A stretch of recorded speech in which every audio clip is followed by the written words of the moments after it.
नमस्कार, स्वागत है साहित्यिक झरोका चैनल पर। आज हम करेंगे लीलाधर जगूड़ी की कविता परिवार की खाड़ी में। इस कविता के माध्यम से कवि ने वर्तमान समय में जो पारिवारिक विघटन हो रहा है, पारिवारिक जो बिखराव आ रहा है, उस पर गहरी संवेदना और अपने भाव व्यक्त किए हैं। तो आइए इन्हें जानने का प्रयास करते हैं। कवि क्या कहते हैं? बिस्तर के मुहाने पर जंगली नदी का शोर हो रहा है और थपेड़े मकान की नींव से मेरे तकिए तक आ रहे हैं, कांपते हुए पेड़ों को भांपते हुए।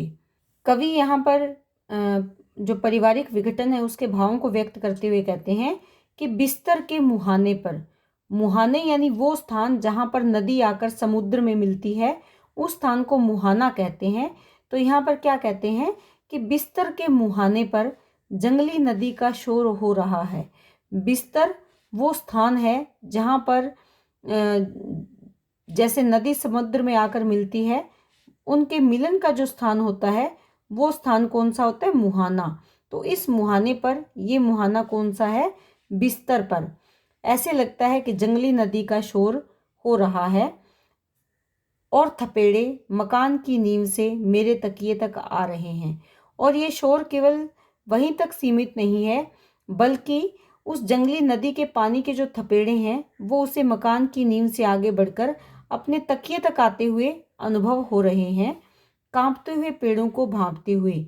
और बाहर पेड़ों में कंपन हो रहा है और उस कंपन को जानकर, समझकर, उसे भांपते हुए पत्नी ने कहा आंधी। और बाहर पेड़ों का कंपन सुनकर पत्नी को लगा कि क्या हो रहा है? आंधी आ रही है जैसे। और फिर बक्से के पास लौट आई और ये इतनी बात कहने के पश्चात आंधी के बारे में लेखक को बताया, कवि को बताया, और फिर बक्से के पास वापस आ गई। मेरे उठते ही खिड़की के रास्ते कमरे से हाथ मिला रहा है गांव का आकाश। तो कवि यहाँ क्या कहते हैं कि मेरे उठते ही, कवि जैसे ही वापस गई, कवि ने पत्नी का कथन सुना और सुनकर वो उठता है, उठने का प्रयास करता है और उठकर क्या देखता है कि उसकी खिड़की के रास्ते होते हुए उसे गांव का आकाश दिखाई दे रहा है और उसे देखकर ऐसे लग रहा है कि वो कमरे से हाथ मिला रहा है। यहाँ पर भाव क्या है कि कवि जिस आंधी तूफान का जिक्र कर रहा है, वो आंधी क्या है? परिवार के विघटन का संकेत करती है, परिवार के अलग होने का संकेत कर रही है। क्या? आंधी। जो आंधी आ रही है, ये कौन सी आंधी है? परिवार के विघटन की आंधी। और कवि को अनुभव होता है कि जैसे ही वो उठा, खिड़की के रास्ते कमरे से कौन हाथ मिला रहा है? गांव का आकाश जैसे उसे मिलता हुआ प्रतीत हो रहा है। परिवार की खाड़ी में लंगर डालकर, परिवार रूपी जो खाड़ी है उसमें लंगर, लंगर यानी रोका जाता है किसको? जहाज को। जीवन रूपी जो जहाज है उसको खड़ा किया है, लंगर डालकर रोकना चाहता है। कहाँ पर? परिवार रूपी खाड़ी में, यानी परिवार रूपी जो महासागर है या जो खाड़ी है, उसमें वो अपने जीवन रूपी जहाज को रोकना चाहता है। वहाँ लंगर डालकर यानी लोहे के रस्से डालकर, वो लंगर जो जहाज के साथ बंधे होते हैं, जो उसे पानी में जाने से रोकने के लिए ज़मीन पर बांध दिया जाता है। इन रस्सों को क्या कहा जाता है? लंगर। ताकि वो जो जहाज है वो वापस नदी में या पानी में ना बहे। तो लंगर डाल दिए हैं उसने और मेरा जहाज खड़ा है। और वो उस वहाँ पर क्या खड़ा कर रहा है? अपने जीवन रूपी जहाज को खड़ा कर रहा है। मैं इस बार भी कहीं नहीं पहुंचूंगा। कवि ये जानता है कि वो कहीं पर नहीं पहुंचेगा, किसी मंजिल तक नहीं पहुंच पाएगा। एक नरक की मजबूती के लिए, नरक उसने किसे कहा है? जो यहाँ उसका पारिवारिक जीवन है, जो परिवारों का टूटना है, परिवार का जो स्वरूप हो गया है, वो कैसा है? नरक के समान। कि उसकी मजबूती के लिए, उसे मजबूत करने के लिए उठे हुए बखेड़े पर कीलें ठोकता हुआ सोच रहा हूँ। कि उठे हुए बखेड़े, बखेड़े अर्थात जो मुद्दे हैं परिवार को तोड़ने के लिए या परिवार में जो विघटन के लिए जो झंझट है, जो बखेड़े हैं, उस पर वो कीलें ठोकता है। अर्थात उसको मजबूत करने के लिए, किस नरक रूपी परिवार को मजबूत करने के लिए, उसमें जो कमियां आ गई हैं उसको दूर करने के लिए कीलें ठोकता है। अर्थात उस पर मरम्मत करने की कोशिश करता है, उसे जोड़ने की कोशिश करता है। और करते हुए क्या सोचता है? ज़रूर कोई दूसरा किनारा है। कैसे कहा जा सकता है कि अब नहीं चटकेगी। और वो इसमें क्या सोच रहा है कि ज़रूर उसके जीवन में एक और किनारा है, एक और तट है, एक और किनारा है जहाँ वो अभी भी पहुँच सकता है।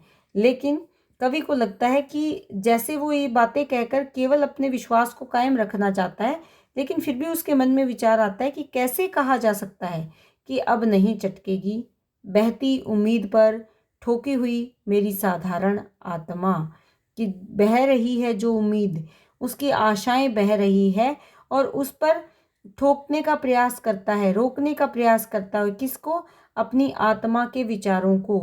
किस कहाँ क्या विचार करता है कि अब नहीं चटकेगी। जिसको जो उलझन है, जिसको वो ठोकना चाहता है, कील लगाकर ठोकना चाहता है, जो हमने यहाँ पर की थी, कीलें ठोकता है उस बखेड़े पर, कीलें ठोककर उसे बांधना चाहता है, रोकना चाहता है, नरक रूपी परिवार को मजबूत करना चाहता है। लेकिन वो कहता है कि कैसे कहा जा सकता है कि वो फिर से नहीं टूटेगा, फिर से नहीं चटकेगा, और उसकी जो उम्मीद है वो नहीं टूटेगी। बहती हुई जो उसकी उम्मीदें हैं अब समाप्त नहीं होंगी। लेकिन कवि को इस बात पर भरोसा नहीं, उसे लगता है कि वो अपनी आत्मा को धोखा दे रहा है। क्यों? क्योंकि वो जानता है कि ना जाने कैसा समय आएगा, परिवार में कैसे इस विघटन को रोका जाएगा। जो बहती हुई, टूटती हुई उसकी उम्मीदें हैं, उनको जोड़ने के लिए ठोका क्या है उसने? अपनी आत्मा को। अपनी आत्मा सदैव इस पर टिकी रहे, ऐसी कोई उम्मीद नहीं है, बल्कि वो अपनी आत्मा, अपने मन को केवल समझाना चाहता है, उसे धोखा देना चाहता है। तो कवि ने स्वयं यहाँ पर, उसे भरोसा या विश्वास नहीं है कि उसके परिवार में मजबूती रह पाएगी या नहीं रह पाएगी, क्योंकि बार बार वो यही कह रहा है कि क्या वो टिकी रहेगी, क्या वो अब चटकेगी नहीं, क्या वो मेरा जो विचार है वो टूटेगा नहीं। और विचार कौन सा है? परिवार के एकता का विचार, परिवार की संपूर्णता का विचार। लेकिन परिवार को, कवि को लगता है कि अब जो परिवार है वो विघटन की ओर जा रहा है, और उस पर कवि गहरी चिंता व्यक्त करते हुए यहाँ पर बताते हैं। ये एक छोटी सी कविता है, लेकिन भाव इसमें बहुत गहरे हैं कि वर्तमान समय की जो आपाधापी है उसमें परिवार टूट रहे हैं, परिवारों का विघटन हो रहा है। मशीनीकरण के युग में परिवार धन के लोभ के लिए अपने गांव को छोड़ रहे हैं, अपने परिवार को छोड़ रहे हैं, बूढ़े माता पिता का सहारा बनने से इनकार कर रहे हैं। तो ये सब दिखाया है इस कविता के माध्यम से। इस कविता में जो भाषा है वो खड़ी बोली है और भावों के अनुकूल है। तत्सम शब्दावली का प्रयोग यहाँ पर किया है। सर्वत्र कविता में प्रसाद गुण है, और इसके साथ साथ आत्म कथात्मक शैली का सुंदर प्रयोग कविता में किया है।